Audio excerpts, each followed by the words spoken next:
নমস্কাৰ আঞ্চলিক বতৰ বিজ্ঞান কেন্দ্ৰ গুৱাহাটী কালি বাংলাদেশৰ ওপৰত থকা গভীৰ নিম্নচাপ আজি ৰাতিপুৱা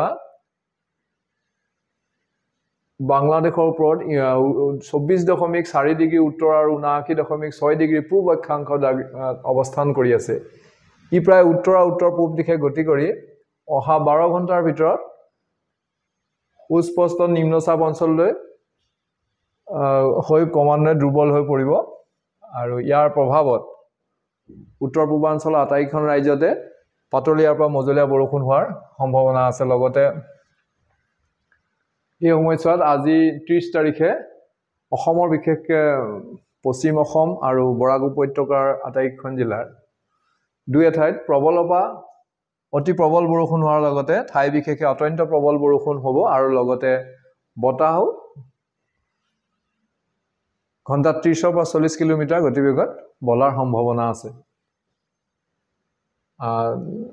31 তাৰিখত তেনেকৈ চিৰাং বঙাইগাঁও বৰপেটা তামুলপুৰ বাক্সা এইখন জিলাত দুই এঠাইত প্ৰবলৰ পৰা অতি প্ৰবল বৰষুণ হোৱাৰ লগতে ঠাই বিশেষে অত্যন্ত প্ৰবল বৰষুণ হ'ব লগতে উদালগুৰি দৰং আৰু নলবাৰী জিলাত দুই এঠাইত অতি প্ৰবল বৰষুণ হোৱাৰ সম্ভাৱনা আছে আৰু বাকি হালধীয়া এলাৰ্ট দিয়া ঠাইসমূহত দুই এঠাইত প্ৰবল বৰষুণ হ'ব পাৰে ঘণ্টাত 30 পৰা 40 কিলোমিটাৰ গতিবেগতো বতাহ বলাৰ লগতে ঠাই বিশেষে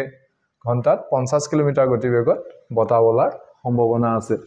আৰু 1 তাৰিখে ধুবুৰী দক্ষিণ শালমৰা আৰু শ্ৰীভূমি এইখন জিলাৰ দুই এঠাইত প্ৰবল বা অতি প্ৰবল বৰষুণ হোৱাৰ লগতে ঘণ্টাত 30 পৰা 40 কিলোমিটাৰ গতিবেগত বতাহ বলাৰ লাগে ঠাই বিশেষে 50 কিলোমিটাৰ গতিবেগতো বতাহ বলাৰ সম্ভাৱনা আছে লগতে কাৰ্বি আংলং পশ্চিম কাৰ্বি আংলং তামুলপুৰ বাক্সা চিৰাং বঙাইগাঁও বৰপেটা এইখন জিলাৰ দুই এঠাইত বিজুলী ঢেৰেকণি সহ বৰষুণ হোৱাৰ সম্ভাৱনা আছে আৰু ডিমা হাছাও আৰু কাছাৰ এই দুখন জিলাত প্ৰবল বৰষুণ হোৱাৰ সম্ভাৱনা আছে ধন্যবাদ